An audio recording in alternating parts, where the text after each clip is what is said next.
Dans un enseignement, ou bien une fois ici, je suis venu, je vous avais dit que j'étais surpris de vous parler d'une histoire qui m'est arrivée. Je ne sais pas dans quelle, l'année dernière. Je vous parlais de l'oiseau qui m'a parlé. C'est ça, n'est-ce pas? Qui était là, qui rappelle exactement ce qu'il avait dit par rapport à cet oiseau? Tu as parlé de Laurent Gbagbo. Et Laurent Gbagbo. tu as suivi dans l'enseignement, qu'est-ce qu'il a dit? L'oiseau avait parlé, et moi j'ai entendu Côte d'Ivoire.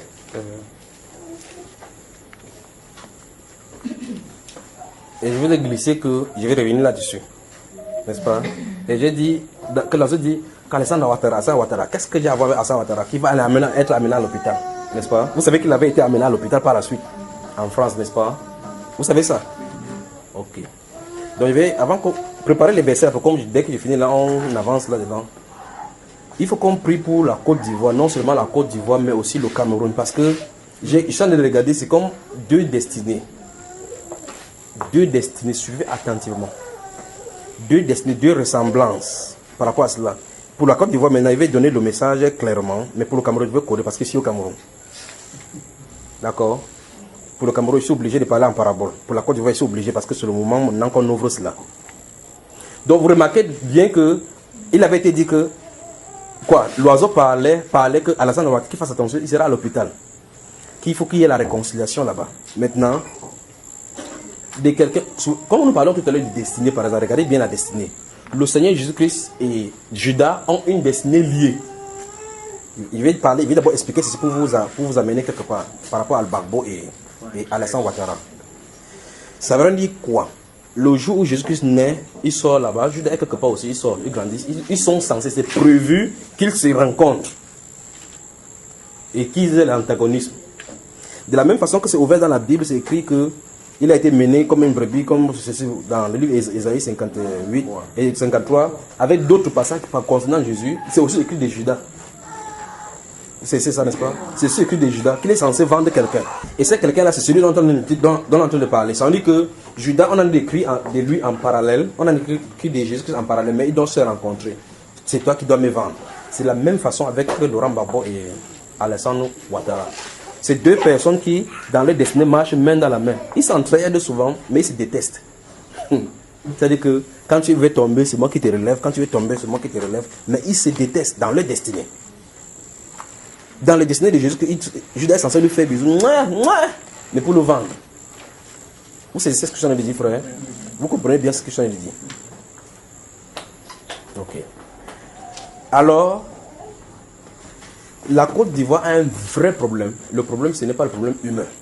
La Côte d'Ivoire n'a pas le problème de la Côte d'Ivoire n'est pas un problème humain. Il y a deux volets pour la politique par rapport à ce que Dieu dit, mais pour les gens, les faux serviteurs, c'est le nez de la guerre en Côte d'Ivoire, c'est les faux serviteurs. Les faux serviteurs, c'est qu'ils sont là pour parler de Dieu, mais pour avoir de l'argent. Sachant que s'ils ont le rassemblement le président, ils vont avoir de l'argent. Mais le vrai problème de la Côte d'Ivoire, c'est que le premier trône a été obtenu par sacrifice humain. Le vrai problème. Donc, le président de la Côte d'Ivoire, qu'on connaît comme un panafricaniste, comme un vrai panafricaniste, avec le Kwame Nkrumah, Sékou Touré, Mohamed Saint, le Patrick Lumumba. Je dis, c'est comme père, celui de la Côte d'Ivoire, voici le père, qui a même construit même des grands basiliques. Souvenez-vous, c'est pas moi qui prononce, c'est le nom. Donc si on demande l'extradition ici, il dit qu'il ne parle pas seul. Donc, le trône a été obtenu, il y a des sacrifices. Je suis en train de dire, ce n'est pas pour vous parler pour le Cameroun, je parle pour la Côte d'Ivoire. Donc, c'est ce sacrifice-là qui est en train de crier. C'est ce sacrifice qui est en train de crier. Ça veut donc dire quoi? Même s'ils font n'importe quoi, ils sont un pseudo-pays. À un moment donné, quand ça crie, ça bouleverse les consciences, les gens descendent dans la rue, ça bouleverse le pays. Parce que des sangs innocents ont été versés pour obtenir ce qui était là-bas. C'est différent par rapport à le fait que les gens, comme la guérilla, comme au Cameroun, il y avait le maquisat, ainsi de suite, parce qu'il y avait la rébellion. Quand il y a la rébellion, on se dresse contre l'autorité de l'État. Mais de quelqu'un de signé dans des loges, décider de capturer les gens, qu'on ne voit pas, des gens qui vont disparaître plus tard, et qu'on va chercher qu'on ne voit pas pour aller faire des sacrifices, c'est une chose terrible. C'est de ça que je suis en train de parler. C'est pour ça qu'il dit pour la Côte d'Ivoire maintenant, le moment est arrivé. Donc s'ils m'arrêtent, s'ils veulent m'arrêter même pas comment, je dis qu'ils arrêtent de chercher le pigeon qui a parlé.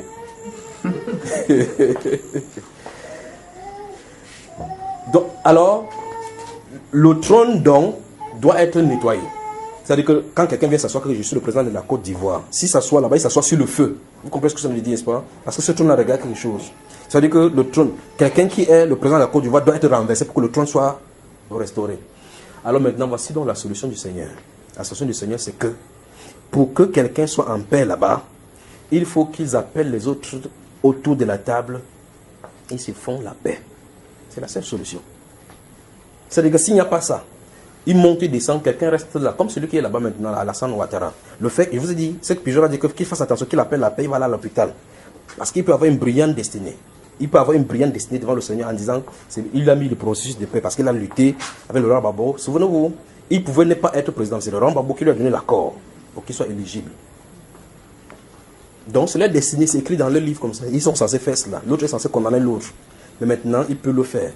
On a condamné sa femme, je crois, pour 20 ans d'emprisonnement ou quoi que ce soit. Il peut se targuer en disant que c'est la justice. Mais Dieu a ouvert la brèche en lui donnant dans la Constitution la loi de la grâce. Un de ses attributs.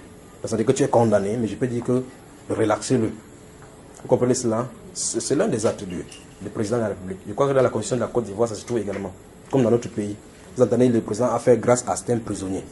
Donc, ça veut dire que Dieu l'appelle à faire grâce, à les relâcher. Non seulement les relâcher, mais les faire asseoir autour de la table. Pas pour dire que tu as fait comme ça, tu as fait comme ça. Parce que si ce n'est pas le cas, la génération qui va passer, une autre jeune génération va recommencer, le même processus va commencer. Le fait qu'on a adopté la démocratie, on n'a pas compris la démocratie, parce que la démocratie, c'est l'expression du peuple, même s'il n'y a pas de démocratie devant le Seigneur. Ça veut dire que tu es dans un parti, ça ne fait pas que je sois ton ennemi. Tu es dans un parti politique, ça ne fait pas que je sois ton ennemi. Il n'y a pas question que ce sont les gens de l'Ouest, il n'y a pas que ce sont les gens du Sud, comme on voit partout. Ou bien c'est ses frères. Donc il faut qu'ils se réunissent, il faut que Laurent Gbagbo retourne au pays, Blaise Goudé et toutes les autres personnes qu'on a fait fuir dans le pays. On les appelle sincèrement autour d'une réconciliation nationale. Et que ça se passe de façon transparente, que personne ne soit inquiété par rapport à ce qu'il va faire.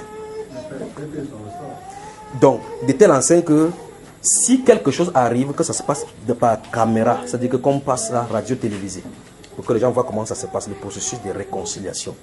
C'est-à-dire qu'il y ait un pardon national. S'il y a un pardon national, le trône de la Côte d'Ivoire est purifié. Le trône de la Côte d'Ivoire est purifié. Voilà la quintessence du message pour la Côte d'Ivoire. C'est-à-dire que quand il va arriver que Alassane Ouattara prend le décret présidentiel en écrivant effectivement ici, relâchez Madame Gbagbo. Est-ce que vous comprenez? Vous comprenez, n'est-ce pas? Voilà. Tout ce qu'on a expédié à la Cour de justice, c'est parti de façon politique. Ce n'est pas de façon justiciable. Donc, ils peuvent revenir au pays. D'accord? Donc, maintenant, voici pour le Cameroun. Pour le Cameroun, après le Conseil constitutionnel, et quoi? Après le Conseil constitutionnel, oui, le Sénat, oui, les institutions, oui, tout est garant, oui, le nouveau code de procédure pénale. Après le Conseil constitutionnel, après ça, et quoi donc?